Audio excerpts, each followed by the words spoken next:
Hello, my name is Christine Garrett and I'm an occupational therapy assistant student at St. Catherine University. Today I'd like to discuss the importance of rest and sleep and how we can maximize good quality rest and sleep to ensure that we are getting enough, especially as we age. So first, what exactly is rest? I like to think of it simply as taking a break from movement or work, sitting down in a chair after doing dishes or cooking. That is resting. Just simply sitting down while you're going on a walk, that's also considered resting. I like Merriam-Webster dictionary definition, which one of them says peace of mind and spirit. I think that's a really good way to think of rest, just simply relaxing, not really thinking of anything to cause any anxiety or stress.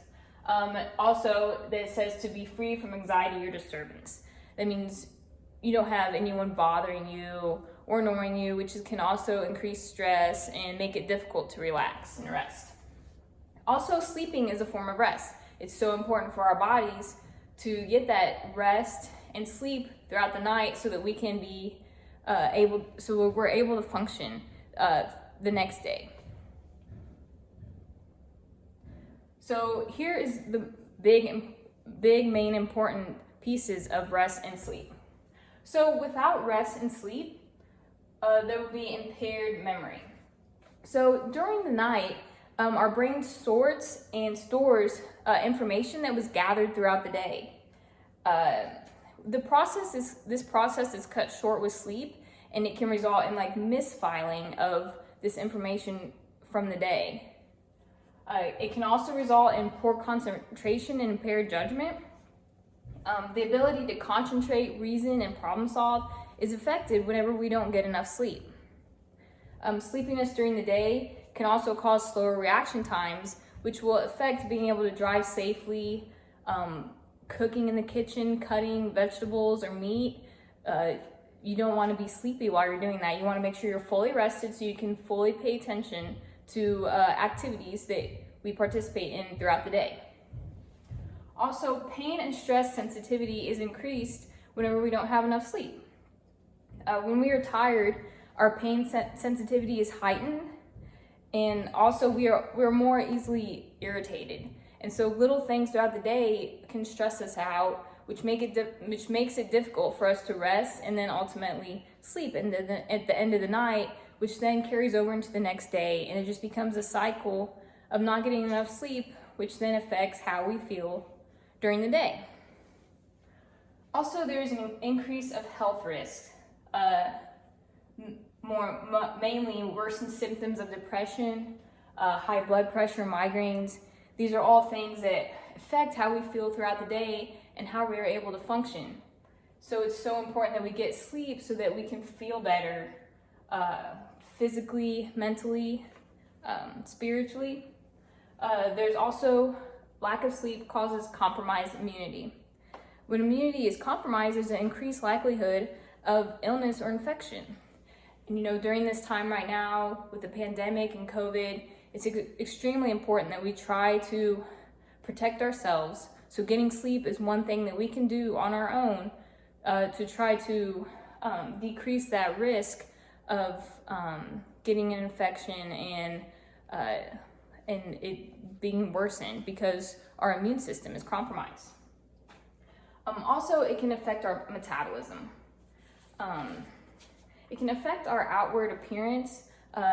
Without sleep, it could cause an increase in weight gain, and also it can affect premature aging of the skin.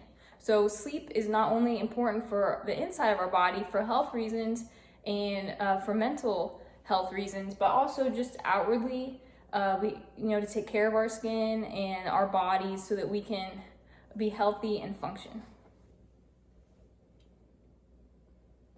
So next is aging and sleep. So for a normal healthy adult, 7.5 to 9 hours of sleep is about what we should aim for every night. But as we age, there's a decrease in deep sleep, and then decrease in deep sleep. We get sleepy earlier, and then we're waking up earlier. We can be laying there for hours before we're actually ready to get up, because our body still needs that rest, and our body is telling us we still need to rest and lay in bed, but we're not able to sleep. So these are normal with aging. This is normal. Decrease in deep sleep, sleepy earlier, and waking up earlier is a normal part of aging. However, disturbed sleep, waking up tired every day, or insomnia is not a natural part of aging. So if you're having those troubles, the next couple slides will tell you ways to try to help those areas. And if those don't work, then obviously we recommend talking to your doctor, because maybe there's some underlying causes that you're not able to actually help on your own naturally. It's important for us to remember that sleep is just as important as we age as when we were younger. We still need sleep. Everyone needs sleep at any age, but as we age, we really need to make sure we're concentrating on sleep to keep ourselves healthy. So next I have ways to improve rest and sleep. First is a sleep schedule. So if you're going to bed really late or really early and you're flip-flopping that every day back and forth, that's not very healthy for our bodies. So it's good to get on a sleep schedule. Let's say going to bed at 9, waking up at 6. That's about 9 hours of sleep, give or take, because it takes a little bit to fall asleep, and you might wake up a little earlier, a little later. But that's a good place to start to try to start a sleep schedule. So one way to build up to a sleep schedule is to make a bedtime routine. Let's say 8 o'clock, maybe you turn off the TV, you sit back and relax, maybe do some reading, some light reading, some coloring. Some people find that therapeutic. A guided meditation, some guided imagery, just to kind of get yourself ready. And then possibly you have a glass of warm milk or some warm tea to kind of help your body start to relax. And then you go upstairs, you do your bedtime routine, brush your teeth, get your pajamas on, lay down in bed, and then that kind of starts a bedtime routine. And as you start to do these things, you might find other things that help you relax a little bit better, and so you can add those into your routine and make that a daily occurrence so that you can get the most benefit of your sleep. Next, we have avoid afternoon naps. Now I know even I have trouble not napping. We get tired. So I think it is okay to nap, but just keep them short, maybe 15 to 20 minutes. Because if we're taking an hour to 2 hour long naps, that's gonna make us stay up later. That's gonna affect how we sleep. So if we plan to take a nap, we can set an alarm for 15 to 20 minutes so we take a short nap so we get that nice rest, so we can keep going on for the rest of the day, but then it doesn't affect our sleep at the end of the night.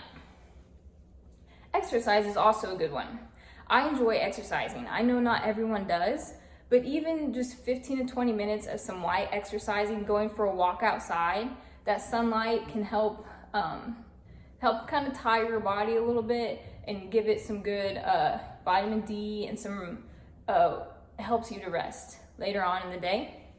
But even just a 15-minute walk can help your body relax at the end of the day and feel tired and ready for a good night's sleep. Next is a room evaluation. Fun fact, the color blue is shown to improve relaxation and calming. So I hope that as we're going through this slideshow, you find it calming, because I chose blue as the background color. So let's say you want to paint your room. Blue would be a nice choice color for the room. Also, ensuring that there isn't bright lights in the room, like a bright lamp, maybe choosing a dimmable light bulb for your lamp so you can dim it as the night goes on. Also, you want to make sure, just for safety reasons, there isn't cords and clutter around your bed. So if you do have to get up in the middle of the night, there isn't a fall risk there. Also, mattress and pillows. You want to make sure that your mattress and pillow is comfortable. I know that we can't all just go out and buy a new mattress and pillow, but if that is something that's really affecting how you sleep, it might be something to look into. Avoid bright lights in the evening. Like I said, maybe a dimmable light bulb, or just not LED, not bright lights. It's making our brain telling us to stay awake. We want light that's low, maybe a small night light to help us kind of relax and start to get ready for the end of the night. Avoid alcohol and smoking. Both of these can affect how we sleep. It's just they're not good for our body in general. So of course it's not going to make our sleep quality very good. Also avoid caffeine. So caffeine, that's the main stimulant people take to keep us awake. So of course we want to avoid that, preferably afternoon, because caffeine has a half-life of 5 hours. So if you have a cup of coffee at noon, at 5 p.m., you still have half the amount of caffeine from that cup of coffee in your body.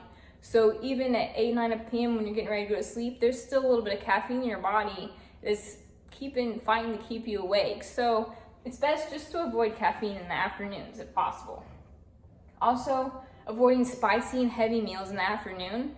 Dinner is typically our heaviest meal, but if you eating earlier, maybe 4:30 or 5, can help with avoiding heavy meal later in the evening. And eating spicy food can affect digestion, which can cause us to have to get up when we're trying to get ready to go to sleep. It can cause like acid reflux and heartburn, which isn't very comfortable when you're trying to lay down and go to sleep, which can ultimately affect us trying to fall asleep and getting a good night's rest. So here's some relaxation ideas that I've found. So calming and soothing music. Just turning on the radio, or maybe finding a playlist online that's calming and soothing, just to kind of help your body and your mind realize that it's time to wind down and get ready for bed. Guided imagery. YouTube and a few other websites, they have images that you can watch. It's like a relaxing beach, and it kind of has the sounds of the waves, and even nature. Nature is relaxing. Greenery, it's our bodies like to see that, our minds like to see that, so that's relaxing to us. So just the sound of nature, crickets in the background, and waterfall and rain, our bodies find that calming. Some guided meditation. I personally find guided meditation so relaxing. So you can turn it on, you can close your eyes, and it'll walk you through just pictures in your mind that are relaxing, as well as breathing techniques and things to do with your body to kind of help ease the tension and get ready for sleep and rest. Warm bath is another good idea. I know as my children like to have a warm bath before bed, even I find it so relaxing. So just drawing a warm bath in the evening, that can be part of a bedtime routine. If you're able to take a warm bath, that would be a good idea. If not, a warm drink. Some people like to drink a glass of warm milk. Warm tea is a great option. They have chamomile tea, sleepy time tea that has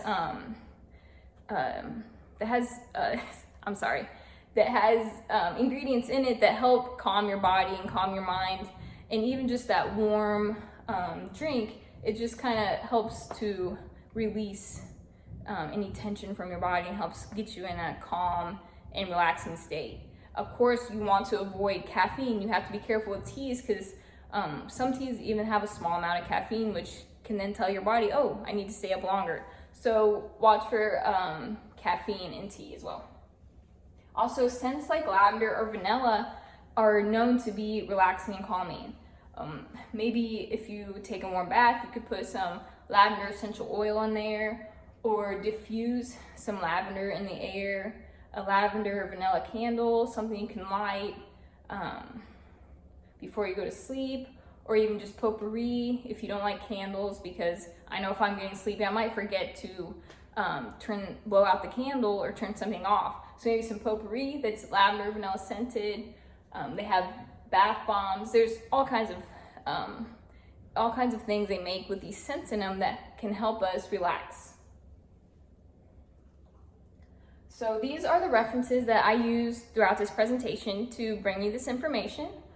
Now I'd just like to do this brief sleep hygiene checklist with you to just kind of get you to think about, are you doing these things or are you not doing these things, and how it could be affecting the sleep quality that you're getting.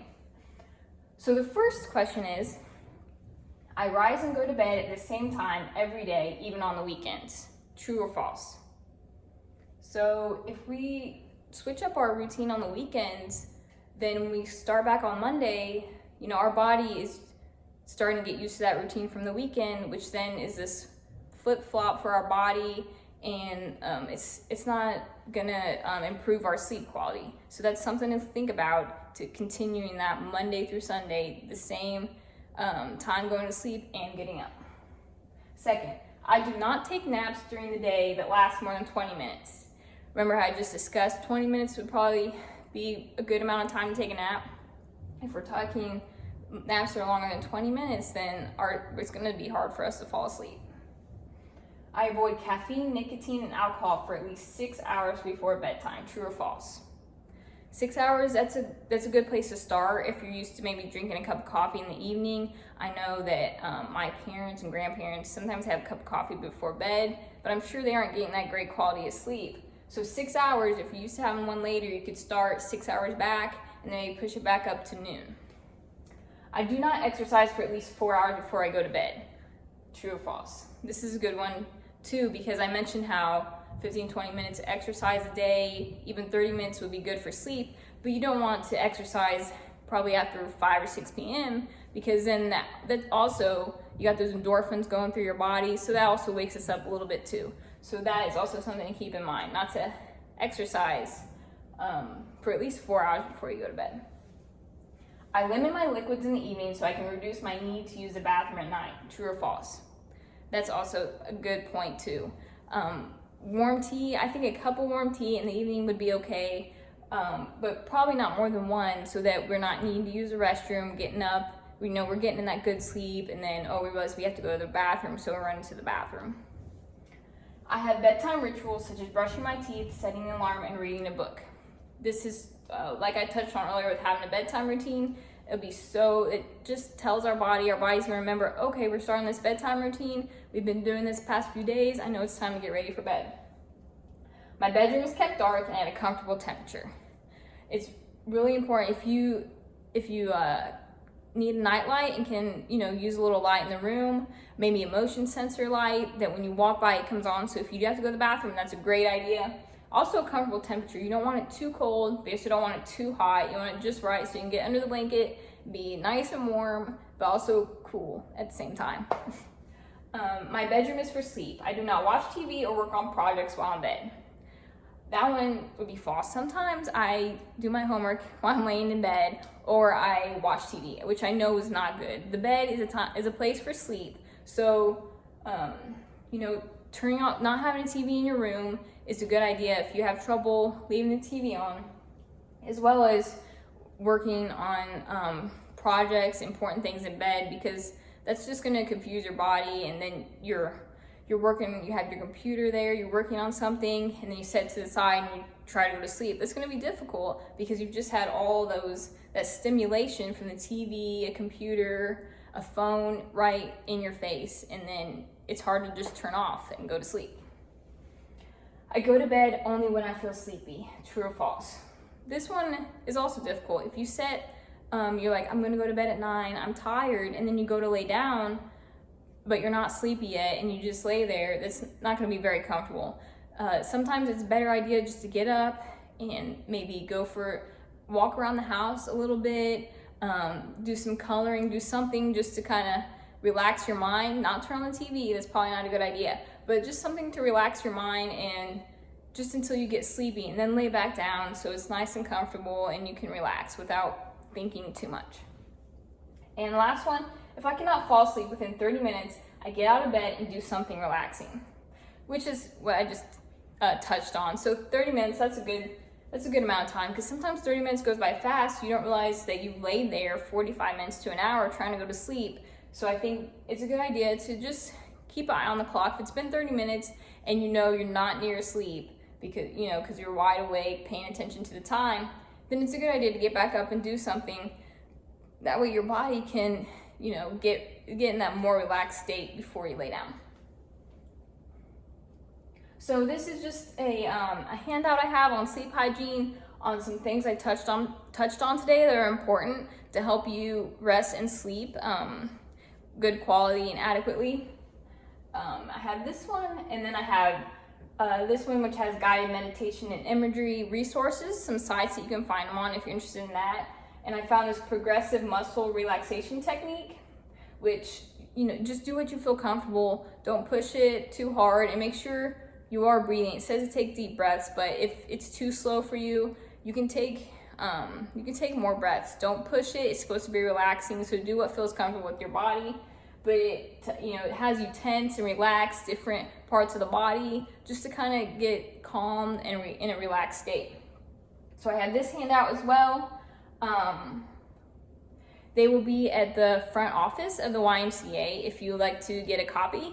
If you won't be going there, because I know with COVID, a lot of us are staying in now. So if you would like more information, if you like those handouts, or even I could send you a copy of this presentation, you can email cmgarrett357@stkate.edu. If you want to take a minute and write that down, you can email me at that, and I'll send you the information if you would like it. But that's all today, and I would just like to thank you for listening to my presentation. I really hope that you learned something from it and you enjoyed it, and I hope that you sleep well. I hope that it can help you sleep and relax better. So thank you. Bye.